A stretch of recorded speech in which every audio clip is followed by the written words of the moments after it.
امیر دستگیر غوث العظم قطب ربانی۔ تو حضرت غوث پاک جب پیدا ہوئے تو حضرت فاطمہ ثانی بتاتی ہیں کہ جب حضرت غوث پاک پیدا ہوئے تو آپ کی کرامات کے معاملات تو کتابیں کتب بھر دیے جائیں تو کم ہے، اور جو مخالفین تھے انہوں نے بھی آپ کی کراماتوں کو مانا ہے کہ جس دن آپ پیدا ہوئے جیلان میں، جس رات آپ جیلان میں پیدا ہوئے حضرت غوث پاک، اس رات جیلان شہر کے اندر تمام لڑکے پیدا ہوئے، ایک بھی لڑکی جو تھی وہ پیدا نہیں ہوئی، اور تمام کے تمام اپنے وقت میں اپنی عمر پہ پہنچ کر ولی ہوئے۔ جتنے بھی بچے پیدا ہوئے، جتنے لڑکے پیدا ہوئے، وہ سب اپنے وقت میں جا کر ولی ہوئے۔ اور حضرت آپ کی والدہ فرماتی ہے کہ جب یہ پیدا ہوئے رمضانوں کا مہینہ تھا، پہلی رمضان کی، اس دن جو ہے حضرت غوث پاک نے سحری کے وقت میرا دودھ پیا، اور پھر اس کے بعد دودھ جو ہے وہ نہیں پیا حضرت غوث پاک۔ یہ پہلے دن کی بات ہو رہی ہے، تو اس لیے میں نے پہلے بتایا کہ ولی، نبی، غوث، کتب، ابدال یہ پیدائشی ہوتے ہیں، یہ پیدائشی ہوتے ہیں۔ ریاضت مجاہدت اپنی جگہ ہے، جب اس پہ آتے ہیں اسپیکٹل پہ تو پھر روک کرنا ضروری، لیکن پیدائشی ہوتے ہیں۔ تو پہلی رات کو جو ہے وہ سحری میں دودھ پیا، اور اس کے بعد افطار میں دودھ پیا، اور اس کے بعد افطار میں اس طرح 30 دن غوث پاک نے جو ہے وہ گزارے، 30 دن تک۔ پھر اس کے بعد مشہور ہو گیا کہ ابو صلاح کے یہاں ایک ایسا بچہ پیدا ہوا ہے کہ جو روزے رکھتا ہے، اور یہ حضرت غوث پاک نے قصیدہ غوثیہ میں بھی ارشاد فرمایا کہ میں نے روزے اپنی ماں کی گود میں رکھے ہیں۔ قصیدہ غوثیہ کے اندر آپ نے جو اعلان فرمایا تو میں بولوں کہ جس نے گود میں اپنی والدہ کی گود کے اندر جو ہے وہ روزے رکھے، اور میرے چاہنے والے بھی جو تھے صادق امین اور وہ بھی نیک لوگ تھے، جو میرے چاہنے والے ہیں وہ بھی روزے دار ہیں۔ یہ حضرت غوث پاک نے قصیدہ غوثیہ میں ارشاد فرمایا ہوا ہے۔ تو یہ مشہور ہو گیا کہ ان کے گھر میں ایک ایسا بچہ پیدا ہوا جو اس نے رمضان میں جو ہے سحری میں دودھ پیا، پھر افطار میں دودھ پیا۔ تو اگلا سال جب قریب آیا، کچھ اس زمانے میں بھی یہی معاملے ہوتے تھے چاند کے، تو چاند کے معاملہ تو ہر دور کے اندر چلے کہ وہ آگے پیچھے ہو گیا مسئلہ کہ چاند، کچھ نے کہا چاند دکھ گیا، کچھ نے کہا چاند نہیں دکھا، یہ معاملہ جو درپیش ہو گیا۔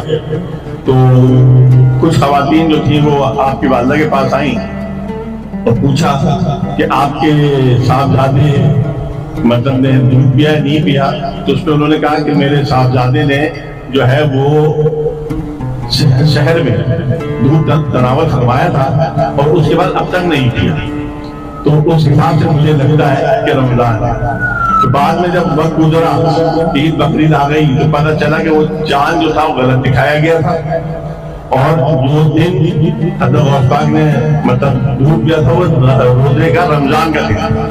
تو بچپن سے ہی آپ کی ولایت کے جو تھے معاملات وہ نمودار ہوتے چلے گئے دنیا کے اندر، کتب، ابدال، تمام جو بھی تھے۔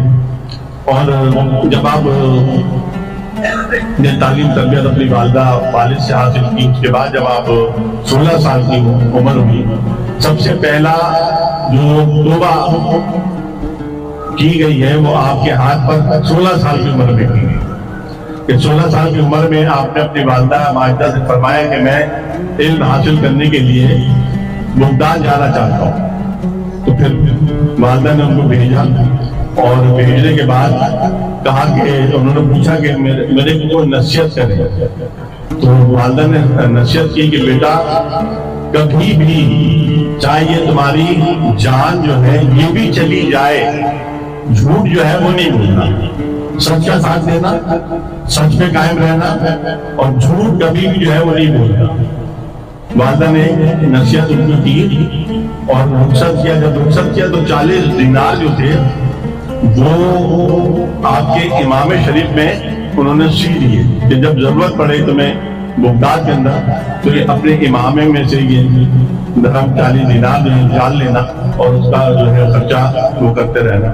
تو آپ جو تھے قافلے کے ساتھ جو تھے رواں دواؤں میں لازمی جب قافلہ بیچ میں پہنچا تو قذاق ڈاکو ہوتے تھے، وہ قافلے لوٹ لیتے تھے، تو اس قافلے میں جو ہے وہ لوٹ لیا گیا، اس قافلے کو ہر انسان حیوان جو تھا وہ لوٹا گیا وہاں پر۔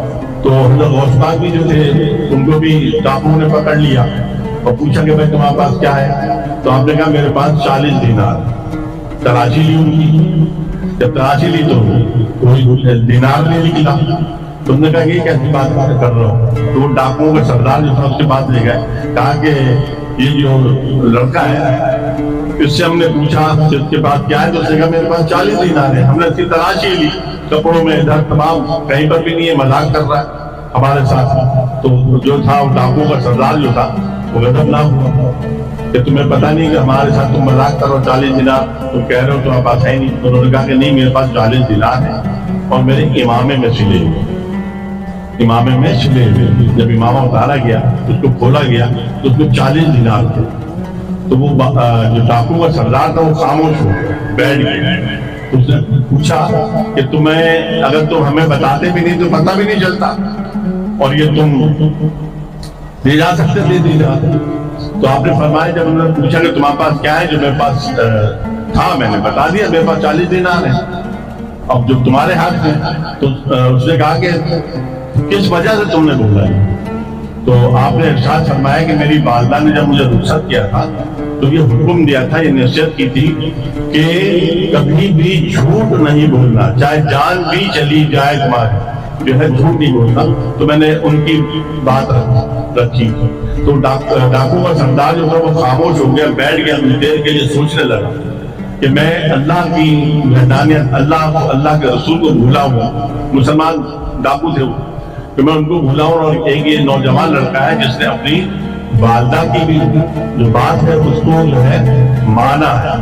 تو اس وقت 40 ڈاکو جو تھے انہوں نے حضرت غوث پاک کے ہاتھ پر بیعت کی، توبہ کی گناہوں سے کہ آج کے بعد سے ہم جو ہے وہ ڈاکو جو ہے کام چھوڑتے ہیں اور ہمیں کچھ نصیحت کریں۔ پھر آپ نے ان کو عبادت اور ریاضت کی طرف وہ کیا۔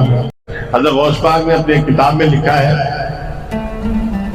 کہ میرا سورج آب و تاب کے ساتھ جو ہے وہ چمک رہا ہے، اور لوگوں کا سورج طلوع ہوگا اور غروب ہو جائے گا، لیکن میرا سورج جو ہے آب و تاب کے ساتھ چمکتا رہے گا یہاں تک کہ مہدی علیہ السلام جو ہے ان کا بھی ظہور ہو جائے گا۔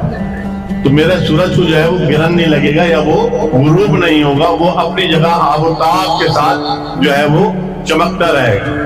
یہ حضرت غوث پاک کی شان ہے، اور قصیدہ غوثیہ میں آپ نے پوری شان ایک ایک چیز کی آپ نے بیان فرمائی ہے۔ جیسے آپ نے فرمایا ہے کہ اگر میرا اسرار گر پاوے پہاڑا، اگر میرا اسرار اگر پہاڑوں پر آ جائے تو وہ ذرہ ذرہ جو ہے وہ ہو جائے، جبکہ پہاڑوں پر اگر اسرار حضرت داؤد کا آتا تھا، لوہے پہ آتا تھا تو موم ہو جاتا۔ حضرت عیسیٰ کا اسرار جو ہے وہ میت پہ آیا تو وہ زندہ ہو گئی۔ حضرت جو ہے موسیٰ، انہوں نے عصا مبارک جو ہے اپنا پانی میں ڈالا تو پانی جو ہے سمندر جو ہے دریا جو ہے 2 ٹکڑے ہو گیا۔ تو آپ کہہ رہے ہیں کہ اگر میرا اسرار پہاڑ پر آ جائے، میری جو نورانیت ہے جو اللہ تبارک و تعالیٰ سے مجھے حاصل ہوئی ہے، وہ اگر پہاڑوں پہ آ جائے تو وہ ذرہ ذرہ ہو جائے، وہ مسمار ہو جائے، کتنے بلند پہاڑ کیوں نہ ہو۔ اور اگر میرا اسرار آگ پر آ جائے، جلتی ہوئی آگ پر میں نگاہ کر دوں اس پہ، اس آگ پر، تو وہ آگ جو ہے وہ ٹھنڈی ہو جائے، وہ کسی کو جلانے کے قابل نہ رہے۔ جیسے حضرت کیا کہتے ہیں ابراہیم علیہ السلام آتش نمرود میں گیا اور ٹھنڈی ہو گئی۔ یہ نبیوں کے معاملات تھا، اور یہی چیز ہے کہ نبی پاک صلی اللہ علیہ وسلم نے یہ حدیث مبارکہ ہے کہ میری امت میں ایک گروہ ایسا ہوگا جو بنی اسرائیل کے پیغمبروں کی طاقت رکھے گا۔ وہ نبی نہیں ہوں گے، وہ رسول نہیں ہوں گے، وہ نبی نہیں ہوں گے، رسول نہیں ہوں گے، پیغمبر نہیں ہوں گے، لیکن ان کی طاقت بنی اسرائیل کے پیغمبروں جیسی ہوگی. جو معجزات ان کے پاس ہوں گے بنی اسرائیل کے پیغمبروں کے پاس، وہ میرے امت کے ایک گروہ کے اندر وہ کراماتیں ہوں گی. اور اس لیے نبی پاک صلی اللہ تبارک تعالیٰ نے کہا کہ رش کریں گے انبیاء، رش کریں گے انبیاء، میرے اولیاء اللہوں پہ، میرے اولیاء اللہوں پہ رش کریں گے. تو آپ نے یہ کہا کہ میرا اسرار اگر جو ہے وہ آگ پر آ جائے تو ٹھنڈی ہو جائے، میرا اسرار اگر پانی پر، دریا پر آ جائے، میں نگاہ دریا پر کر دوں جلال میں، تو وہ بھاپ بن کر جو ہے وہ اڑ جائے. اور اگر میں اپنا اسرار، اپنی نگاہ جلال، معرفت، میت پر ڈال دوں تو وہ حکم حق سے زندہ ہو جائے، وہ زندہ ہو جائے حکم حق سے. تو یہ حضرت غوث پاک کی شان، تمام اولیاء، تمام ان کے قصیدہ غوثیہ میں حضرت غوث پاک نے فرمایا کہ ہر نبی کے قدم پر اولیاء ہیں. ہر ایک اولیاء اللہ جو ہے وہ ہر ایک نبی کے قدم کے نیچے ہے. اور میں جو ہوں ختم الانبیاء صلی اللہ علیہ وسلم کے قدم کے نیچے ہوں، کہ نبی پاک صلی اللہ علیہ وسلم کا قدم مبارک جو ہے وہ میری گردن پر ہے.